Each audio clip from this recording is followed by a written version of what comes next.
I was standing at a bus stop, thinking about nothing more than getting home, when a stranger looked at me and changed the direction of my life with one simple sentence. I didn't know her name, her story, or why she chose me in that moment. All I knew was that saying yes felt more right than walking away. What happened after that was quiet, real, and nothing like I expected. Hello, my name is Brian. I am 35 years old, and I work as a construction worker. I live in a small rented apartment on the outskirts of the city, not far from where most new buildings are going up. It is not a fancy place, but it is clean, quiet, and it feels like home to me. I have lived there alone for several years now. My days are usually the same. I wake up early, before the city fully comes alive. I make strong coffee, get dressed in my work clothes, and head out. Construction work is hard, physical, and sometimes exhausting, but I like it. There is something honest about it. At the end of the day, you can see what you have built with your own hands. Walls stand where there was nothing before. I have always respected that. After work, I usually come home tired but calm. I cook simple meals, nothing complicated. Sometimes I watch the news, sometimes I sit in silence. On weekends, I clean the apartment, go to the gym, or take long walks. I do not live a loud life, but I do not feel empty either. Still, there is a quiet feeling inside me that something is missing. I have been alone for a long time. Not lonely in a dramatic way, but alone in the sense that I do not have someone to come home to, someone to share the small moments with. I have had relationships before, but none of them lasted. Over the years, I stopped rushing into anything. I told myself that if the right woman ever appeared, I would recognize her. Until then, I was fine waiting. As for love, I believed in it, but I did not chase it. I did not use dating apps, and I did not look for quick connections. I wanted something real, something steady. Maybe that sounds old-fashioned, but that is how I am. At the same time, somewhere else in the city, there was a woman named Dina. She was 29 years old and worked as a bartender. She spent her evenings behind the bar, surrounded by noise, laughter, and strangers. People talked to her all the time, smiled at her, tried to impress her. But attention does not always mean connection. Even with friends around her, she often felt tired of shallow conversations. She wanted something deeper, something that felt honest. Of course, at that point, I did not know her. I did not know her name, her work, or her life. I did not know that our paths were slowly moving toward the same moment. The day everything changed started like any other. It was a regular weekday. I finished work in the late afternoon, washed the dust off my hands, and headed to the bus stop near the construction site. I stood there, checking the schedule on my phone, thinking about dinner and sleep. There were other people waiting too. A few meters away from me stood four young women. They were talking among themselves, laughing, clearly in no hurry. I did not pay much attention at first. I was tired and focused on the road, watching cars pass by. From time to time, I noticed one of them looking in my direction. Not staring, just glancing. She had a calm face and an easy smile. There was nothing loud about her. No exaggerated gestures, no forced charm. Something about her presence felt natural. I did not think much of it. I told myself it was just a coincidence. People look around while they wait. That is normal. Then she stepped a little closer to me. Her voice was clear and relaxed when she spoke. She said that they were going on a picnic outside the city the next morning. She said it simply, as if inviting someone for coffee. Then she looked at me and added that I could come with them if I wanted. For a moment, I did not know what to say. No one had ever invited me like that before. I was standing there in my work clothes, tired, not expecting anything unusual from the day.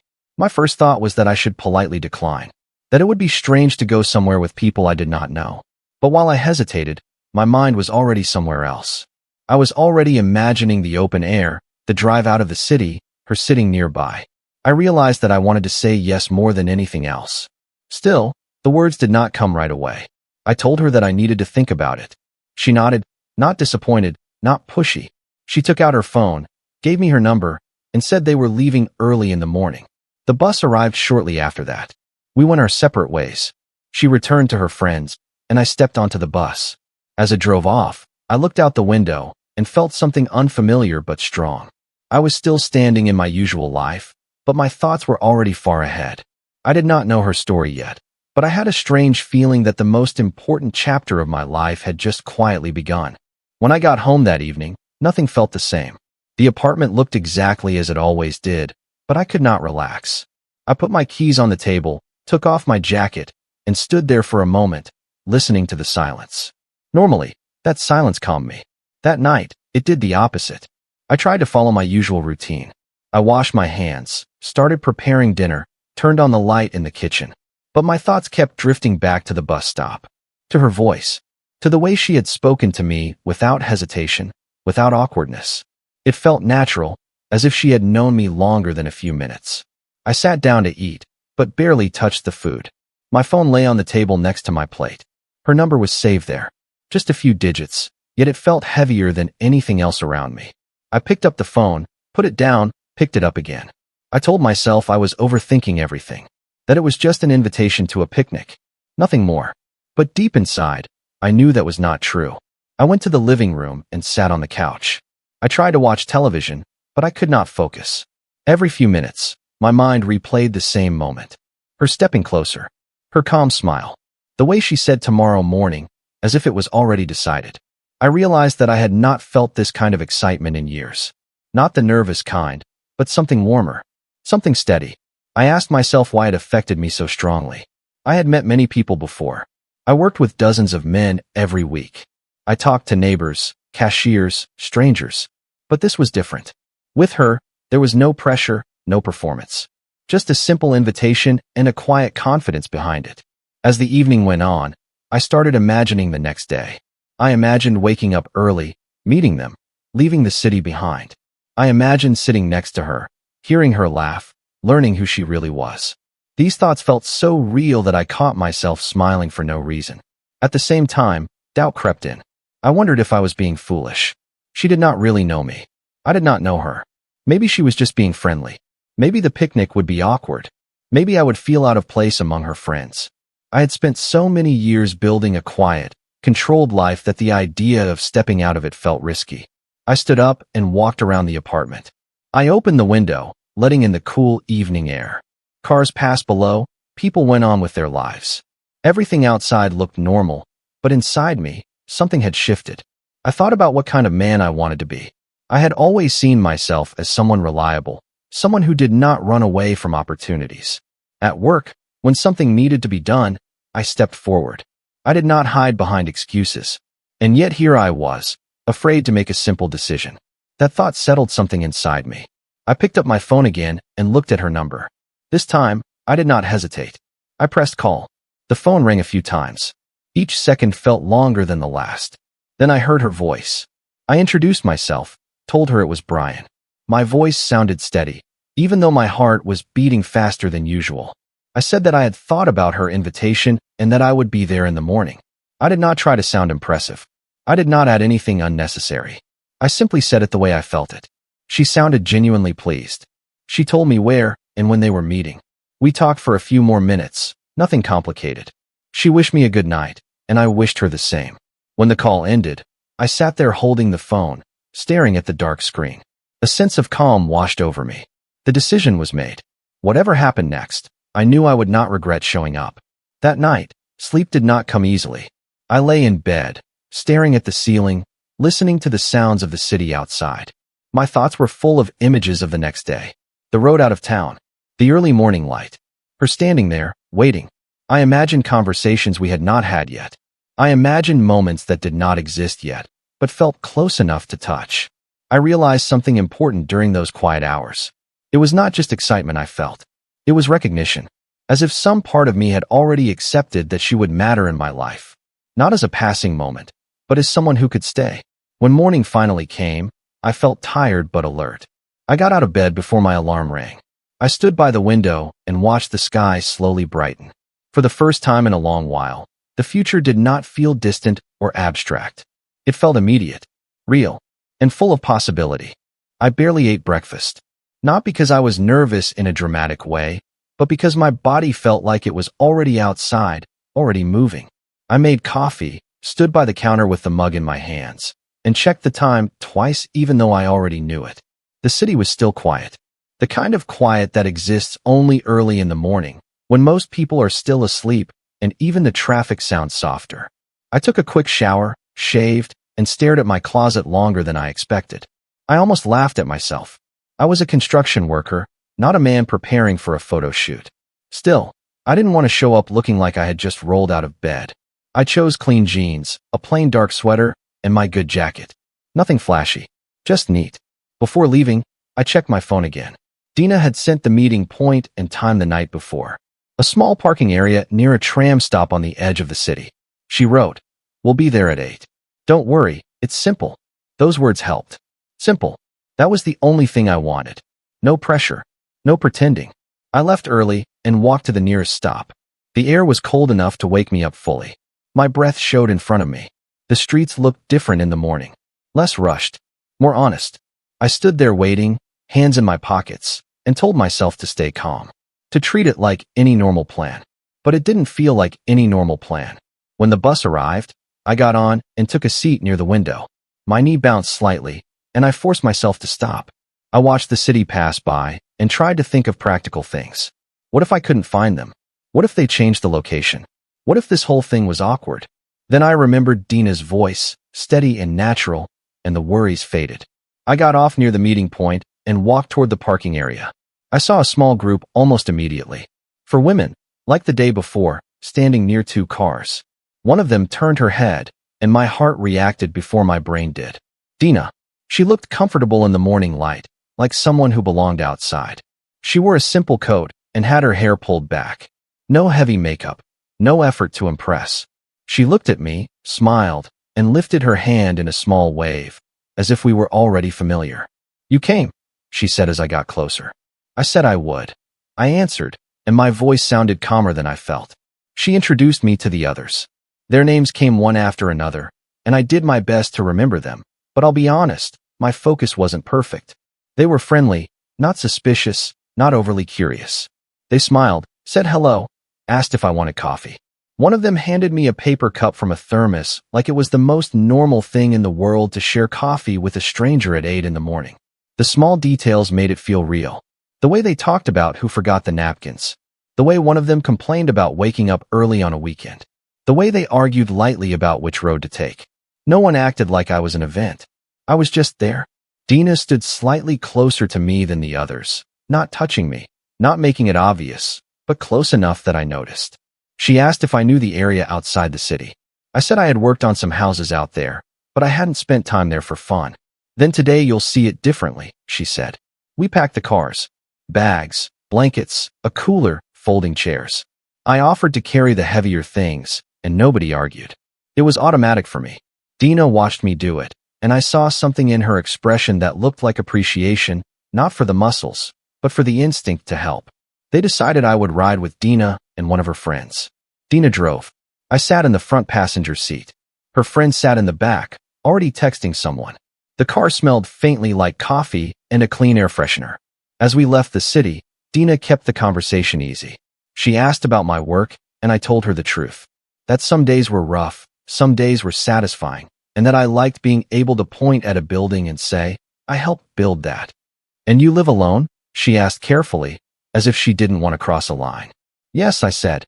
"I've gotten used to it." She nodded. "I understand that more than you think." I didn't push for details. Real life isn't a movie. People don't spill their whole story in the first 10 minutes. But her tone told me enough. She wasn't inviting strangers to picnics because she was bored. There was something in her that wanted connection, but in a safe way. The road opened up. Buildings turned into fields. The sky looked whiter. The friend in the back started playing music quietly, something soft and familiar. Dina tapped the steering wheel with her fingers.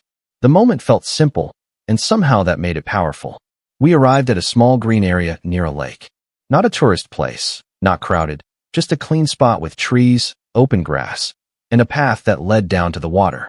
The other car was already there. The girls were laughing about something, unloading bags, calling out jokes. I helped carry everything. We spread blankets, set out food. Nothing fancy.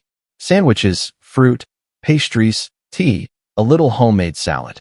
Someone brought a thermos of soup, which made me smile because it felt like something my mother would do. This wasn't a party. It was people choosing to spend time together. The morning moved naturally. We ate, talked, laughed. Someone told a story about a customer at work that made everyone groan and laugh at the same time. Dina laughed too, and I noticed how her face changed when she did. She looked younger, lighter. The kind of beauty that appears when a person feels safe. At one point, Dina and I walked a little away from the group toward the water. Not because we planned it, but because the conversation naturally pulled us aside. We stood near the lake, hands in our pockets, looking at the quiet surface. "It's peaceful here," I said. "It is," she replied. "Sometimes I forget places like this exist." I glanced at her. "How do you handle working nights all the time?" She sighed, not complaining, just honest. "It's tiring. You see people at their best and worst. Some are kind, some are not. After a while, you start to feel like everyone is just passing through." Her words hit me because they matched something inside me. Different jobs, same feeling. "I know what you mean," I said. "I'm around people all day too. Loud machines, men shouting, deadlines. Then I go home and it's quiet. And sometimes the quiet is fine, but sometimes it feels too quiet." Dina looked at me, really looked at me, not like a casual glance. Her eyes didn't have the playful sparkle of flirting. They had the steady focus of someone listening. "I'm glad you came," she said. "So am I answered, and it surprised me how true it sounded. We went back to the group, and the day continued. We played a simple card game. We walked on the path. We took photos of each other by the lake, not for social media, just because someone wanted a memory. Dina stood beside me in one picture, and when the camera clicked, our shoulders touched for a second. It was small, but my whole body registered it. Later, when the sun started to shift and the air got cooler, the group began packing up. Nobody rushed. Nobody wanted to break the mood. Dina handed me a leftover pastry wrapped in a napkin for later, she said, and I laughed because it felt like a very real thing to do. On the drive back, Dina was quieter, not in a bad way, just thoughtful. Her friend in the back fell asleep. The car hummed along the road. Outside the window, fields turned into buildings again, the city slowly returning. I looked at Dina's hands on the steering wheel and felt something steady inside me. Not a fantasy, not a rush. Something clearer than that. The simple understanding that I wanted to see her again, and not just once. When we reached the meeting point and got out, the others said goodbye, waved, talked about doing it again. Dina walked with me for a few steps. "Did you have a good time?" she asked. "I did," I said. "More than I expected." She smiled. "Me too." There was a pause. The kind that can feel awkward, but this one didn't. It felt like both of us were deciding what to do next without rushing. "I can call you later," I said. "If that's okay." "I'd like that," she answered. I went home that evening tired in the best way. My clothes smelled like fresh air. My hands were cold. My mind was full, not crowded, just full. I put my keys on the table like always, but for the first time in years, the apartment didn't feel like an ending. It felt like a place I was passing through on the way to something new. The days after the picnic passed quietly, but they were no longer empty. On the evening we returned, Dina called me first. Not with a long speech, not with questions, just to ask if I had gotten home safely. That simple call stayed with me longer than anything else that day. It felt thoughtful, real. We started talking regularly after that. Sometimes it was a short call in the evening. Sometimes a message during the day. We did not force anything. There was no pressure to impress or entertain. We talked about work, about small things that happened during the day, about what tired us and what made us smile. I told her about a difficult shift at the construction site. She told me about a drunk customer who tried to tell her his life story at the bar. We laughed about it. It felt easy. A few days later, we met again. This time it was just the two of us. We chose a simple place, a small cafe near the river. Nothing romantic in a loud way. Wooden tables, warm light, quiet music. Dina came straight from work, still wearing her coat, her hair slightly messy. She looked tired, but relaxed when she saw me. We sat across from each other at first, then moved closer as the conversation flowed. She told me more about her work, about how being a bartender meant listening more than talking, about how people often assumed things about her that were not true. I listened, really listened. I did not interrupt or try to fix anything. I had learned over the years that sometimes presence mattered more than words. She asked me about my past relationships. I did not hide anything, but I did not exaggerate either. I told her I had loved before, but I had also learned when to walk away, that I was not afraid of commitment, but I respected stability. She nodded as if that mattered to her. As the weeks went by, seeing each other became part of our rhythm. We met after my workdays. Sometimes she came over to my place, and we cooked together. Nothing complicated. Pasta, soup, simple food. She laughed at how serious I looked while chopping vegetables. I laughed at how she insisted on tasting everything. Other times, I waited for her after her shift ended. The bar would slowly empty, the lights dim, and she would come out, tired but smiling when she saw me. We walked through quiet streets, talking about nothing and everything. I noticed how natural it felt to walk beside her, matching her pace without thinking. There was no dramatic moment when we officially decided to be together. It happened gradually, without announcements.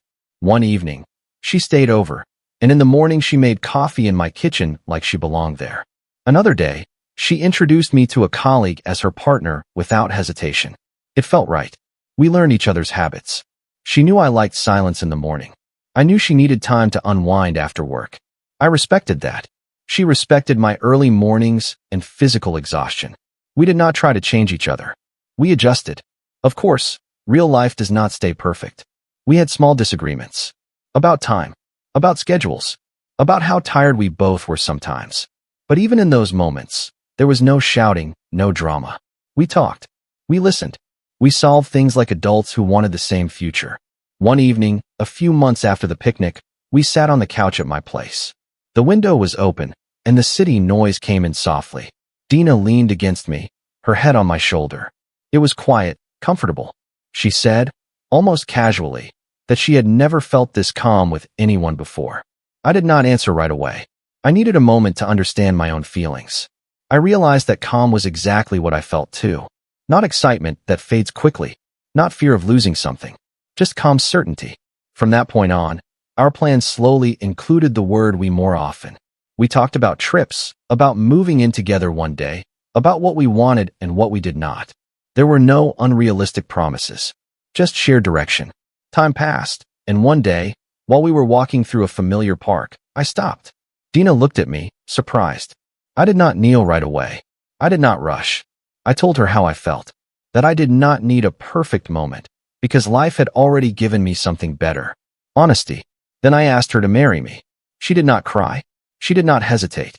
She smiled and said yes in a calm voice that carried more meaning than tears ever could.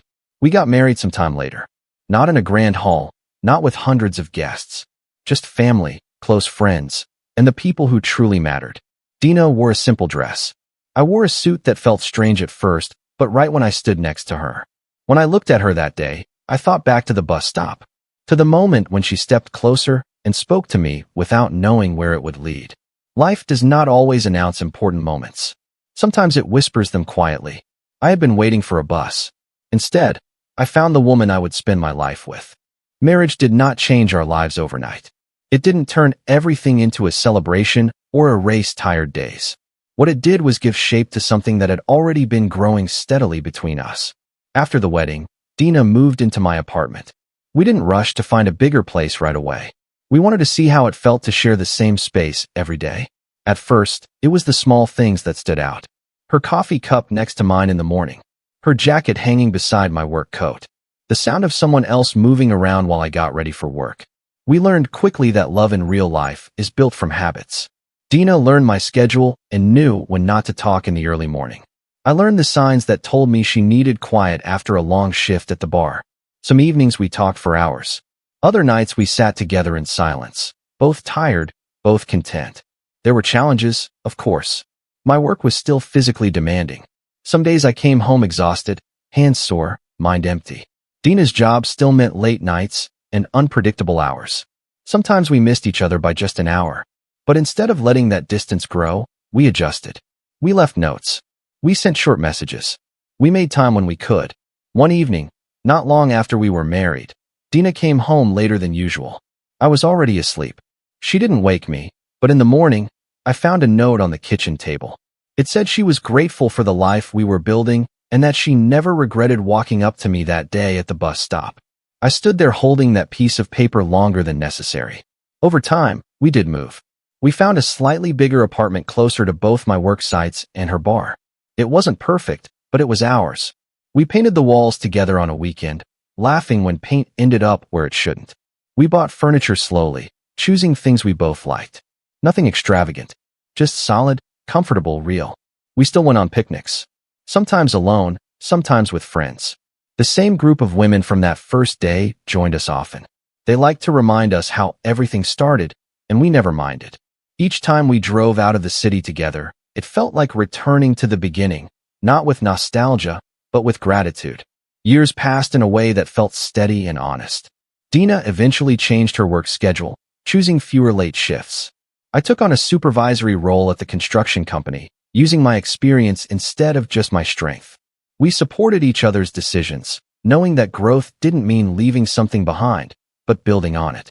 One quiet evening, sitting on the balcony of our apartment, Dina leaned against me and asked if I ever thought about how close we were to never meeting. I thought about that bus stop, about how easily I could have looked away, stayed silent, gone home without a second thought. I think about it, I said, but I'm glad I didn't overthink it. She smiled and squeezed my hand. Life did not become a storybook ending. It became something better, predictable in the best way, full of shared responsibilities, shared laughter, and shared silence. We grew older together, not dramatically, but naturally. Sometimes I still take the bus. When I stand at a stop now, watching people come and go, I think about how ordinary moments can carry extraordinary weight. Most people don't notice them. They pass by quietly, like any other part of the day. I was waiting for a bus. A woman looked at me and invited me on a picnic. I chose to say yes. That choice led me to a marriage built on trust, calm, and purpose. This is how the story ended. We stayed together. We built a life. And it was enough.